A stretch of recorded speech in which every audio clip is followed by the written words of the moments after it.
Hi, I'm gonna do a little departure from my normal videos. I've had a few people request I do some videos about how I was able to quit. Oh, back in 2005, I was able to quit, but particularly alcohol, but because I was a long time alcohol drinker. And I quit alcohol, I quit drugs, I quit drugs before that actually. Alcohol, and then I quit smoking, and then I quit all kinds of stuff. I quit pretty much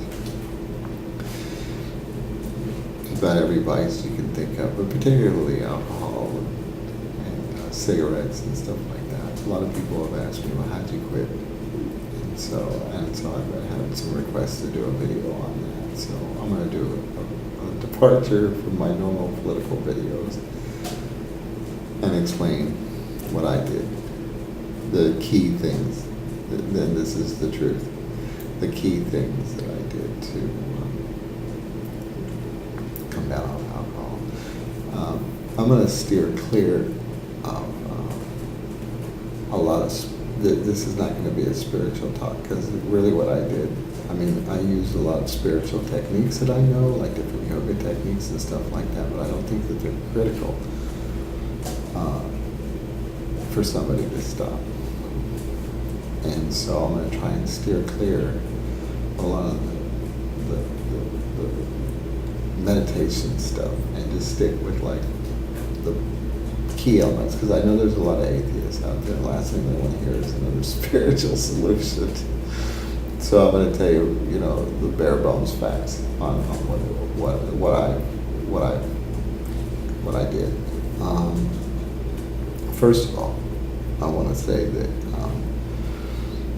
when you pretty much quit anything, whether it be food, smoking, heroin, drinking, just about any of those physical type addictions, you're going to go through withdrawal. And that withdrawal is the hard part. If you're going through withdrawal, you're vulnerable. And it's important that you recognize that and respect that. And then you watch your thoughts and realize that, hey, I'm going through withdrawal. And, and maybe laugh at yourself about how big of a crybaby you are when you're going through withdrawal, because you probably might be a crybaby when you're going through withdrawal, especially if you're coming down on some bad shit. You're probably, what happens, especially with things like alcohol and stuff, is, in my experience anyway, is I'll drink, and that's basically poisoning myself. And then when I come down, I'm basically poisoning myself with alcohol. And then I'll quit drinking alcohol and feel like shit until I drink again. You get in that cycle where you have to keep putting the poison into your body, because otherwise you pretty much get physically ill. I used to call it with alcohol, I used to call it getting the heebie-jeebies, which is where you get those, it's your nervous system gets really shot out. I think, in my case, my nervous system would get real nervous out, and you just, you panic, have panic attacks, anxiety, high blood pressure, all kinds of problems, until you can ease that off. And while you're going through that, you're probably going to be very emotional, very upset, and you're very vulnerable to suggestion and stuff, and weakness during that period. So it's important that you recognize that and respect that you're going to go through that. And one of the key things that I'd like to point out on it that helped was, I'm going to show you a couple of different things that helped me, but this is one of the books. There's two books I want to show you, but this book here, Back to Eden by Jethro Close, has a lot of really good remedies in it. And he actually has a remedy in here for alcoholism. And he suggests all kinds of poultices and stuff like that. Here it is, alcoholism, treating diseases with it. He's got like a chapter in here. Alcoholism, C, liquor habits. So he's got a thing in here on liquor habits. And he suggests a variety of different herbs and poultices and stuff, and it's good stuff. But what I got out of it mostly was valerian. Valerian will take that edge off. There's a lot of herbs that will, but I recommend valerian because it's the strongest. I used it off and on for 10 years, but it's not hypothermic at all. I've gone like 6 months to a year with forgetting it was there and not using it at all, not needing it at all. And so it's not habit forming. I haven't had any physical side effects from it. Nothing. I don't think I've done any damage to myself, from valerian at all. Or if I have, it's a hell of a lot less than any alcohol that alcohol was doing. That's for sure. So, I use it just when I need it. It's not like I sit around and drink it. I just use it when I need it. When I have like high anxiety, I'll drink some valerian. And it works. Valerian tea got me through a lot of the anxiety and initial thing. It smells real bad, but you can mix it with like peppermint tea or some strong herbal peppermint. Will cover up the smell and the taste. I personally like the earthy taste of it anymore. I like to drink it raw. I'll even just mix it with like a little bit of water and gulp it down sometimes. That when I really needed like a fast shot of it, so to speak, my nerves were like on fire. So I highly recommend this book. This book is a very good book, Back to Eden by Jethro Close. I highly recommend it. I also follow the diet in it. And you don't have to. It's a vegan diet. It's very good. There's the first chapter, there's a lot of Bible stuff. You can skip it. It's not needed. It's just back in the day that this was written, it was kind of needed, to let people know. You might find it interesting, actually. It's a little bit of a departure than what you normally hear people quote the Bible say.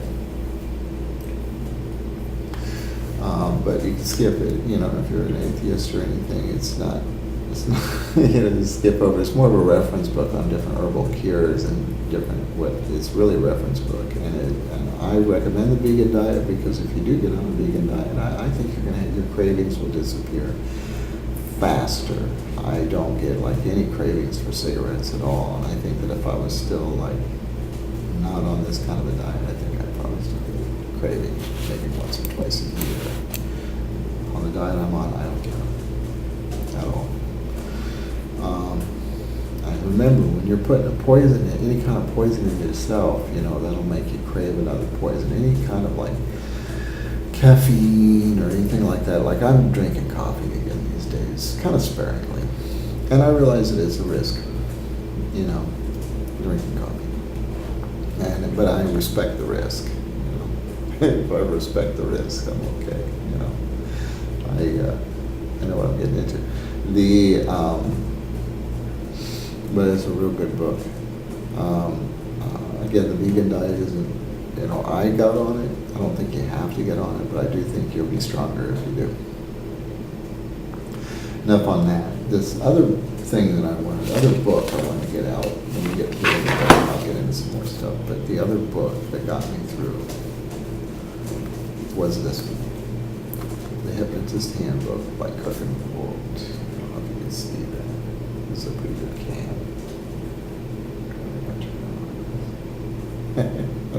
There we go. There you can read it now. Then you can read the authors, Charles Edward, The Hypnotist Handbook. There you go. Very good book on hypnotism. I read several books on hypnotism. I found that one to be really good. I recommend self-hypnosis. You can hypnotize yourself to do all kinds of stuff. And I used it quite a bit to get me through some really bad days. And we're not just talking about targeting. We're talking about broken bones, all kinds of stuff. Get through. I haven't had it easy. So I would highly recommend those two books. Probably saved my life.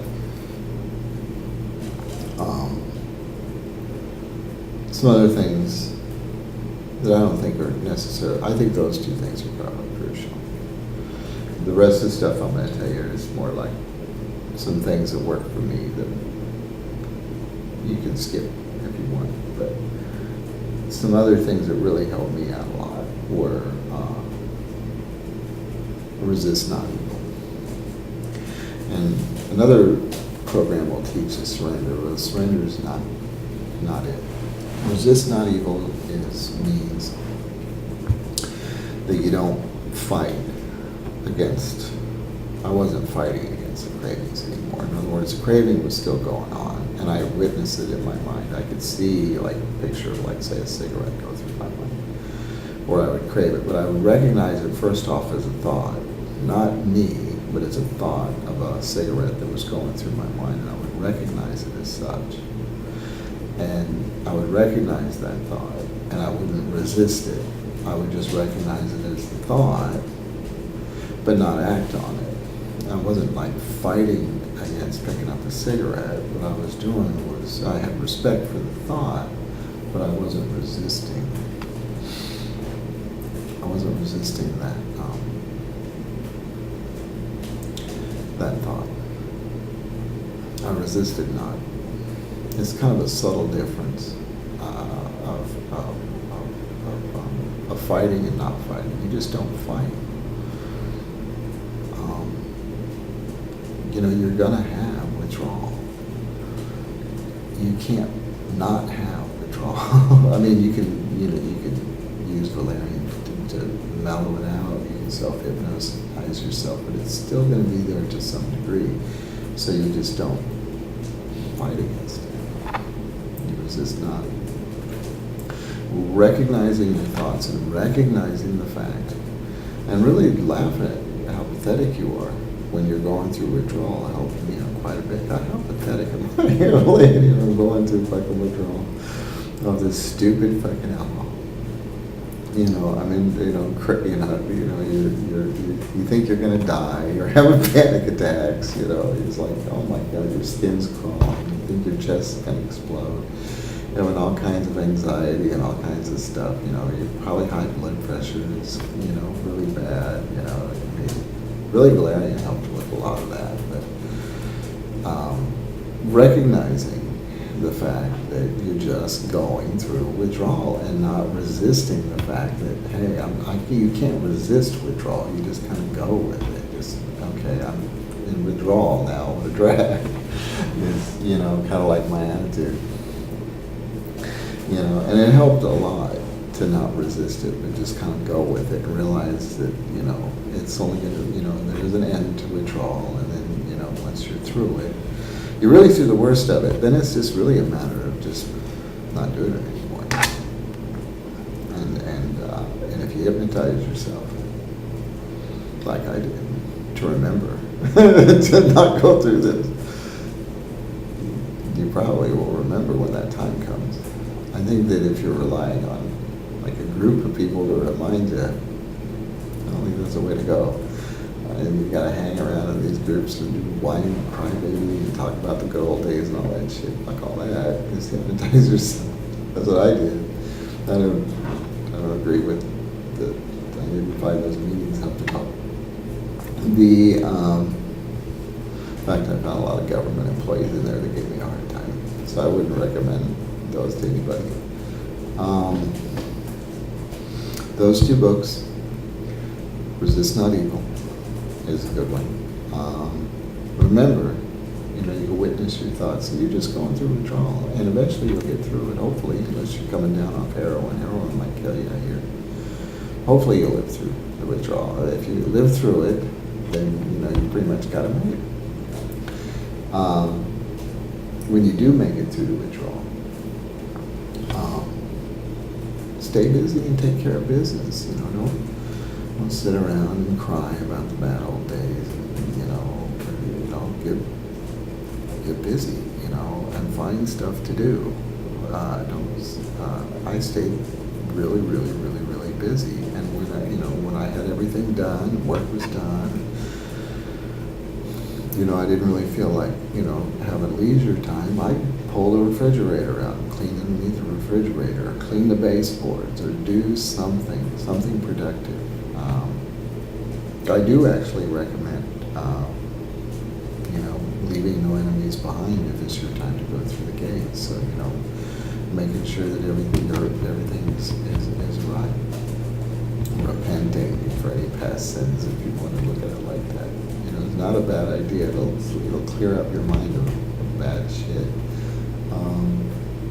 If you're into spiritual growth, do that. If you're into weightlifting or something like that, or you want to work out on your body or stuff like that, I do a lot of physical fitness stuff now. I that kind of stuff will strengthen you.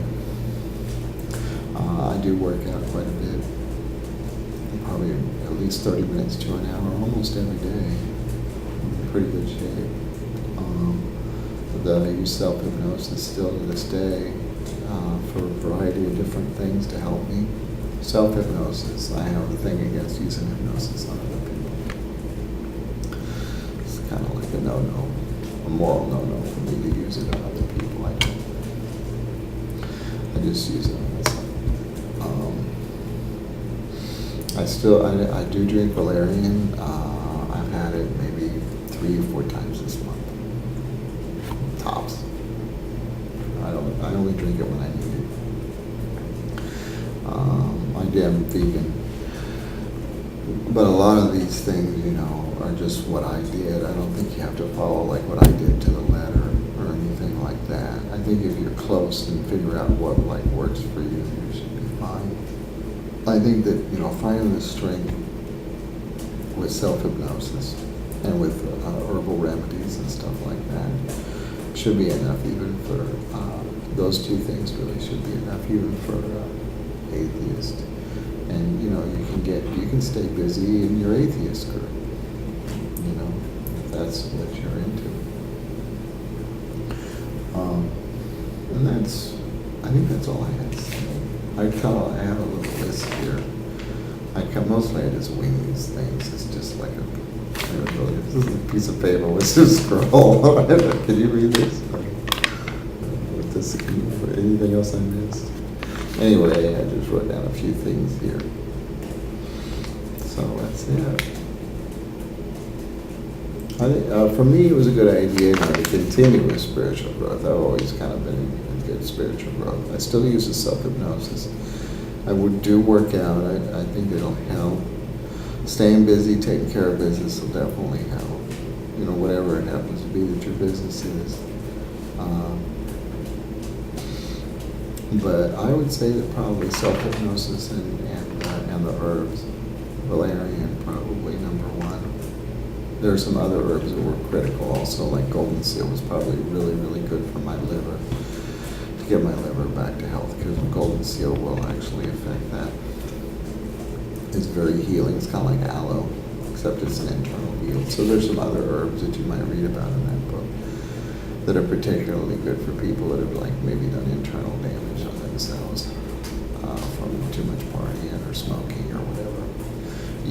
Most of that stuff is recoverable to where you can function in society. In most cases, it completely obliterated your life, hopefully. And that's about it. I know that seems simple and simplistic, but don't underestimate hypnosis. And herbs are a lot stronger, especially when you're drinking and stuff. You probably wouldn't even feel an herb, but when you stop drinking and you stop poisoning yourself, your body will recognize those herbs easier because you're not poisoning yourself anymore. The poison will override herbs, but as that poison begins to leave your body, and you start to put herbs in there, and maybe a better diet, it'll have a significant effect. One other thing I wanted to mention before I go is if you're on a really negative diet right now, and you start eating a real positive diet really fast, you're putting a lot of positives on a negative, which can cause maybe some discomfort and sickness and stuff. So really pay attention to what it has to say in the book, and you might, depending upon what your health is, consider, if your health is really good and you're young, go for it. You probably do it all in a week or two. But if you notice severe discomfort, if you're used to eating meat and eggs and you switch over to fruits and nuts, your body might fight back a little bit. And so you might have have to go a little bit more gradual. I don't know if that's really a smart way to do it or not. I actually probably wouldn't recommend going gradual. I'd go ahead and recommend risking it, just going for a cold turkey. If you live through it, great. If you don't, sorry. But that's what worked for me, and it's been 10 years for me. No, I have no desire. I'm still well hypnotized, and I have no desire. I'm around drinkers and smokers pretty often. I have no desire to smoke. I have no desire to eat meat either. It still smells like dead bird and dead cow to me. I have no desire to smoke. I still can remember, when I go to a cigarette, I hypnotize myself to remember what a cigarette really is like, where you get fiberglass in your tongue and your mouth. That's what I remember. I don't remember anything other than that. And I remember how much that used to bother me. That bothered me a lot. And so I've hypnotized myself to remember that. And that's all it really took for me in that case. It was enough for me to quit and to stick with it all these years. The hypnotism is very strong. I'm also an insomnologist, so I'm particularly susceptible to hypnotism, which has been kind of a downfall for me. But it's also, if I know how to use it correctly, it can also be extremely strong for me. So it's kind of a weakness and a strength. That's it. That's what I do. And I hope this helps.